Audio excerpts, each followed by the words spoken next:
Dr. Radda. Dikko Radda, Governor-elect of Katsina State. I hope the audio is better. Can you hear me?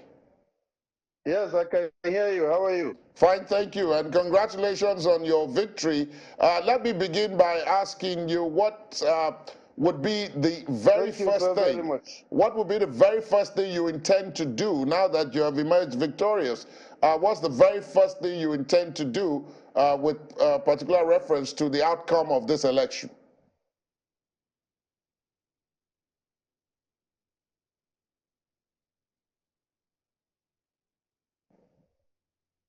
Thank you very much. I appreciate the people of Katsina State for giving me the mandate. And first thing I would like to do is to extend my hand of fellowship to the opponent so that they can come on board if they have anything to contribute for the development of Katsina State. The politics is over, and we are looking for cooperation from each and every member of the state so that we can be able to move the state forward. That is my expectation, and that is what I intend to do immediately.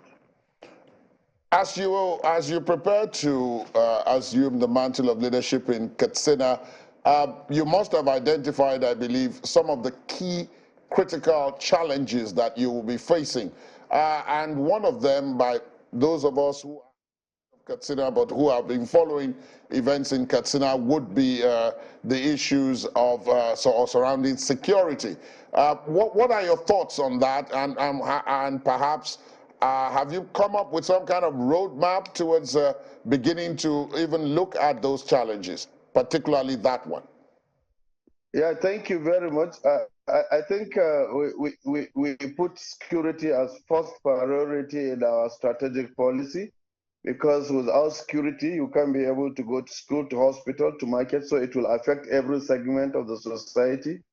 And we intend to give priority to security. How do we do that? We intend to do it by involving the locals, gathering local intelligence, trying to recruit people from the communities and train them, provide all the necessary apparatus they may need, link them up with the conventional security that we have, police and the military, so that together they can protect those communities. Because given the number of the security that we have, police and the military, they will not be able to man all our villages. So we need to involve those locals.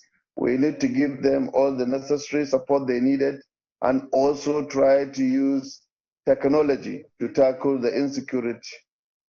Let's look at other things, shall we? Katsina is also having issues with its educational sector, particularly things like girl-child education and the number of out-of-school children. What are your plans in that regard?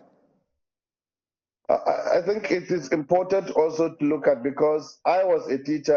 I have taught for over 10 years, so I knew the problem of education. Major thing that we need to do is to make sure that every child goes to school. After getting all the child to go to school, we should make sure that we train and retrain our teachers so that we have the quality impact of the knowledge they are given to the children, because without having a proper person to teach the children, you will not be able to have the quality of education needed so that you will produce children that can stand the test of time and be able to catch up when they go to the university Dr. Radda, institutions. So education is what... I will tag you. I will tag. Please go on. Please go on. Please go on.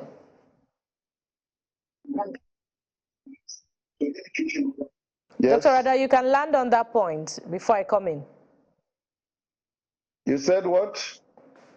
Go ahead and conclude your points before I come in. Oh, okay. I think education, as I mentioned, is one of the priority, and then we have to give special consideration to the people of to the children of the poor, because me and you have opportunity to take our children to the institutions and pay money to the private schools, but we must make sure that the public schools are on proper ground. Public schools are being managed properly. People go to school, teachers go to school on time, do their lesson plans, impact on the children morally and otherwise, and will give effective supervision to the schools. because what we are lacking now is proper management of the school system. And also, we are establishing a universal management system of the school so that we will have biometrics of all the children enrolled into schools and make sure that we provide what it takes to get a quality education on our children. Dr. Radda, one of the other things that we could talk about when it comes to Katsina is known for cotton, but over past administrations, this has not really been harmonized, to encourage subsistence farming, and even on an industrial scale in Katsina State. If we tie that to the double-digit unemployment rate, I wonder what your thoughts and plans are for the people of Katsina in this regard. I quite understand the fact that Katsina State is an agrarian state, and Katsina State has about 85% of their population engaged in agriculture. And also, you should understand that I am a student of agriculture. I had my PhD on agricultural extension and rural sociology. So what we intend to do is to bring about what was done before. In every village, we used to have extension staff. This extension staff were responsible for providing farmers with best practices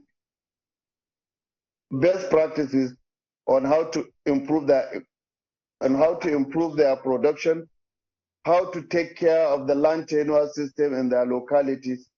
So the only way you can do that is by improving the productivity on a smaller land. That is sustainable subsistence farming.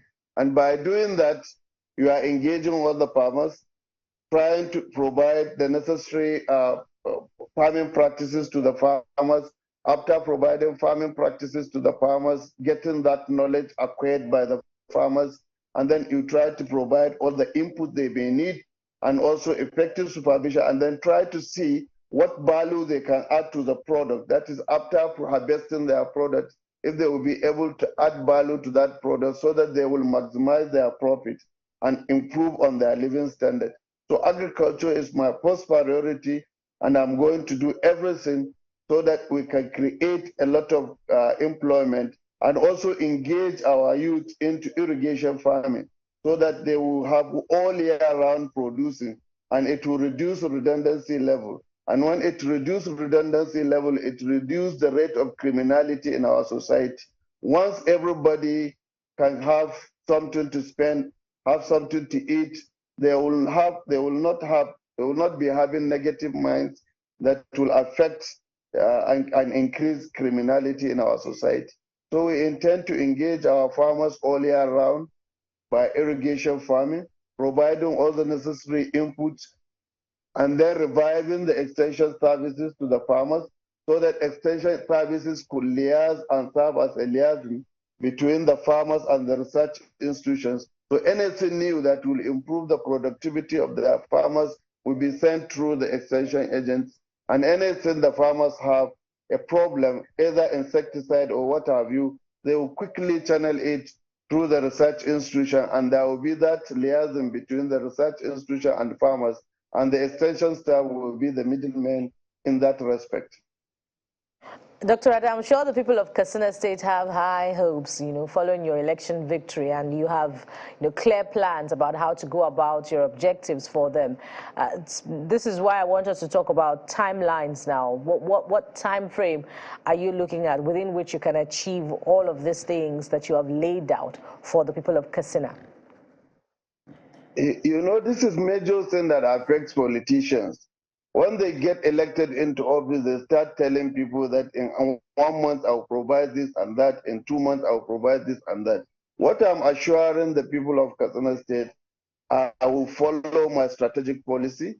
I will try to implement it from day one, and I will make sure that there is transparency and accountability in all aspects of government, and we ensure that there is rule of law. Nobody is above any law. Nobody, no matter how high he is, that will not be able to address. And then there is our laws will not only be to the lower people. We try to do justice to all, and we try to ensure that we implement all what we have promised people. And people should follow us on that, and people should ask us questions, because we don't have to give time. But I'm telling you, from day one, we'll make sure that we kickstart the process of developing Katsina to the highest level we are expecting Katsina to be.